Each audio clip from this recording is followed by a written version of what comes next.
अस्सलाम वालेकुम एवरीवन। इस वीडियो में हमने देखना है कि आप किस तरीके से आर्क म्यूटेक्स यूज करते हैं रस्ट लैंग के अंदर। तो पहले हम देख लेते हैं कि म्यूटेक्स क्या करता है। म्यूटेक्स का काम ये है कि जो भी इसके अंदर आप डाटा रखेंगे ना, कोई भी डाटा टाइप हो सकती है रस्ट की, तो होगा ये कि वो वाला डाटा सिंपल एक थ्रेड ही हमेशा उसको रीड और मॉडिफाई कर सकता है। तो ये काम इस तरीके से करता है। म्यूटेक्स के अंदर होता है लॉक। तो जिस थ्रेड के पास वो लॉक होगा, सिर्फ वही ही थ्रेड इसको रीड या मॉडिफाई कर सकेगा, जो भी इसके अंदर डाटा होगा। अब आर्क का काम ये होगा। आर्क ना एक स्मार्ट पॉइंटर है जो कि ना आपके रेफरेंस काउंटिंग में इस्तेमाल होता है। अब उसका क्या मतलब होता है, जब भी आप म्यूटेक्स किसी भी थ्रेड के अंदर शेयर करेंगे ना, तो आर्क आप यूज करेंगे ताकि आपको पता होगा कि हमारे कितने थ्रेड्स के अंदर हमारा डाटा जो है वो म्यूटेक्स का वो शेयर हुआ हुआ। तो इसके लिए आप आर्क यूज करते हैं। अब ये वर्क कैसे करता है वो हम देखते हैं। बिल्कुल सिंपल सा ही है। तो मैं यहाँ से रिमूव कर देता हूँ। पहले आपने ये करना कि इसको इंपोर्ट कर लेना, सिंक के थ्रू आर्क और म्यूटेक्स आ जाएगा। फिर इसके बाद थ्रेड आ जाएगा, क्योंकि हम थ्रेड के अंदर सारा डाटा शेयर करने वाले हैं। तो इस वीडियो को सिंपल रखने के लिए मैं इसमें काउंटर यूज करने वाला हूँ। तो यहाँ पे let counter is equal to mutex, इस तरीके से आप क्रिएट करेंगे। जो यहाँ पे आप वैल्यू पास करेंगे, मैं यहाँ पे 0 लिख रहा हूँ, तो ये हमारी डाटा टाइप यानी कि i32 ये हमारा डाटा। बाकी आप जो मर्जी इसके अंदर डाटा टाइप यूज करना चाहते हैं कर सकते हैं। स्ट्रक्ट्स वगैरह हो सकते हैं, कोई भी डाटा टाइप हो सकती है। अब अगर हम सिंपल एक थ्रेड मेन में यूज करें तो ये बिल्कुल ठीक था, लेकिन हमने क्योंकि इसको मल्टीपल थ्रेड में शेयर करना, तो इसके लिए हमें चाहिए आर्क। तो यहाँ पे आपने लिख देना है आर्क न्यू, इस तरीके से आ जाएगा। अब करना ये होता है कि जो आर्क आपने ना अगर इसको क्लोन कर दिया ना, तो क्लोन करने का ये मतलब है कि आर्क के अंदर इंक्रीमेंट हुआ है, और तब हम क्लोन करते हैं इसको जब हम इसको किसी थ्रेड के अंदर इसको शेयर करने लगते हैं हमेशा। तो अब हमने यहाँ पे इसको शेयर करना है, यानी कि थ्रेड स्पॉन करना और उसके अंदर क्लोन करके इसको सेंड करना। तो इसके लिए ना हम यहाँ पे फॉर लूप कर लेते हैं, क्योंकि हम काउंटर बना रहे हैं। तो मैं इसको 0 से लेकर 10 तक काउंट कर लेता हूँ। तो अंडरस्कोर का मतलब है कि हम कोई वैल्यू रीड नहीं करना चाहते इसमें से, हम इसको 0 से लेकर 10 तक चलाना चाहते हैं। फिर अब यहाँ पे हमने इसको क्लोन करना है, तो यहाँ पे आएगा counter underscore clone is equal to arc clone.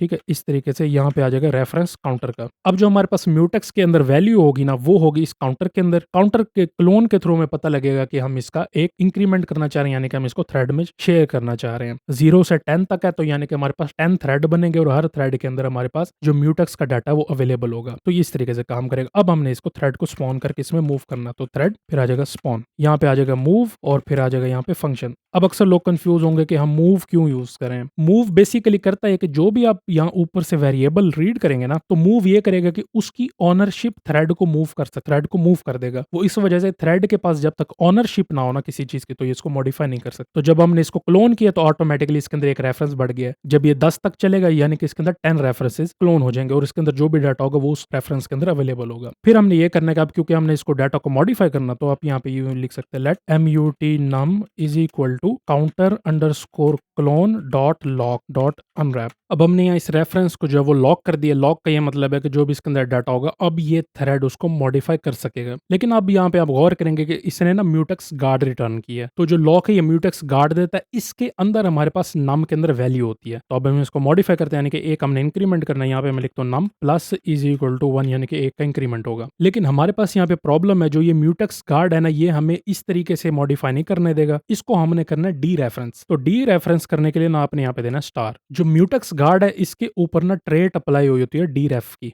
ठीक है, तो उसके अंदर आपने यहाँ पे स्टार देना है। अब इसके अंदर 0 है, 1 है, 2 है, जो भी हो सकता है इसके अंदर वैल्यू, वो इंक्रीमेंट हो जाएगी ऑटोमेटिकली यहाँ पे। अब हमारी जब वैल्यू सारी इंक्रीमेंट हो जाएंगे, तो हमने यहाँ पे आके इसको प्रिंट करना है इस तरीके से। तो फाइनल काउंटर इज, ठीक है, फाइनल काउंटर इज, यहाँ पे करली ब्रैकेट आ जाएगी। अब आप सोच रहे होंगे कि मैं इसके अंदर से वैल्यू कैसे रीड करूंगा। इसके लिए जैसे मैंने आपको बताया कि आप इसमें से तब तक वैल्यू रीड नहीं कर सकते म्यूटेक्स से, जब तक आपके पास लॉक ना हो। तो आपने ये करना है कि क्योंकि हमारे पास काउंटर क्लोन अंदर था, लेकिन हमारे पास यहाँ पे मेन काउंटर अवेलेबल है, तो आपने यहाँ पे आके लिखना है counter dot lock dot unwrap. क्योंकि ये भी एक जारी बात है म्यूटेक्स है, तो म्यूटेक्स के अंदर से आपने लॉक करके इसको डाटा को रीड करना है। लेकिन ये भी एक म्यूटेक्स गार्ड रिटर्न करेगा, तो आपने इसको डी रेफरेंस करना है। यहाँ पे स्टार दे दें। स्टार का मतलब है म्यूटेक्स गार्ड के अंदर जो भी वैल्यू वो डी रेफ होकर यहाँ पे रीड हो जाएगी। अब मैं आपको इसका यूज दिखाता हूँ, और यहाँ पे एक एरर है, वो कैसे रिजॉल्व करना हो अभी हम पहले देखते हैं। पहले हम इसको रन करते हैं। तो यहाँ कार्गो रन मैंने किया, देखें 8 आ रहा है, 9 आ रहा है, 9 आ रहा है। ये इस तरीके से ना डिफरेंट वैल्यू आती रहेंगी। कभी ये 6 भी दिखाएगा, कभी 4 भी दिखाएगा। तो ये इस वजह से है कि हमारे पास ना यहाँ पे थ्रेड स्पॉन हुआ, ये थ्रेड चल रहा है, लेकिन हुआ ये कि जो मेन वाला हमारे पास है ना, ये पहले ही एंड कर दिया इसने यहाँ पे। ठीक है, अभी थ्रेड में वैल्यू काउंट हो रही थी, या कि अगर आप इसके अंदर कोई ड्यूरेशन टाइम वगैरह ऐड करते हैं, तो ये ज्यादा डिले हो जाएगा और ये वैल्यू कम ज्यादा भी होती रहेंगी। तो होता ये कि मेन क्योंकि यहाँ पे पहले एंड हो चुका है, थ्रेड अभी काउंट कर रहा था, तो जितनी भी वैल्यू बची थी वो हमने यहाँ पे देख ली है।